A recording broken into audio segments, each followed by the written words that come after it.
өлген шешесінің денесінің қасында қисайып ұйықтап қалған екен.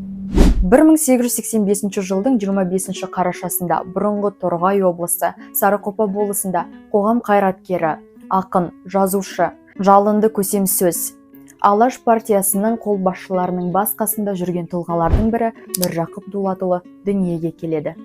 Анасы Дәмеш Міржақыпты басқа балаларынан айрықша жақсы көретін, тіпті балалармен ойнаған ұлын көре сала, қолына қағылам ұстаған кезінде менің де балам ер жетіп, көкірегі ояу азаматтардың қатарында болады, менің көрген түсім аян болып орындалады деген екен. Дегенмен қайғы мен қуаныш қатар жүреді.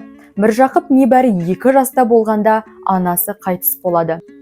Қақаған аяз бен үскірік жел марқұмның денесін жерлеуге біршама қиындықтар тудырған.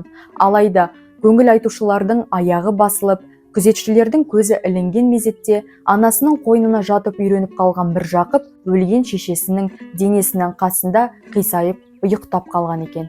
Міржақып Дулатұлының шығармашылығын атап өтетін болсақ, түрлі газеттерге өткір тақырыптағы жалынды мақалаларын жариялап отырып, 1909 жылы оның Оян қазақ атты Қазан қаласында өлең жинағы жарық көреді. Кейіннен бір жыл өте, 1910 жылы тұңғыш роман Бақытсыз жамал басылып шығарылады. 1913 жылы Орынбор қаласында Азамат, 1915 жылы Терме атты өлең жинақтары жарық көреді.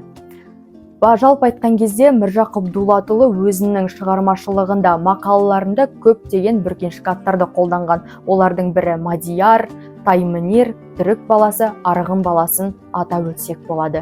Міржақып Дулатұлы жайында басқа да көптеген деректерді білгіңіз келсе, оның қызы Гүлнар Дулатова шығарған Шындық шырағы атты кітабын оқысаңыздар болады. Бұл кітапта Міржақыптың толыққанды өмірбаяны, атқарған іс-әрекеттері және шығармашылығы жан-жағынан баяндалады. Ал биыл Міржақып Дулатұлының дүниеге келгеніне 140 жыл толып отыр. Бұл бүкіл қазақ елінің айтулы мерекесі.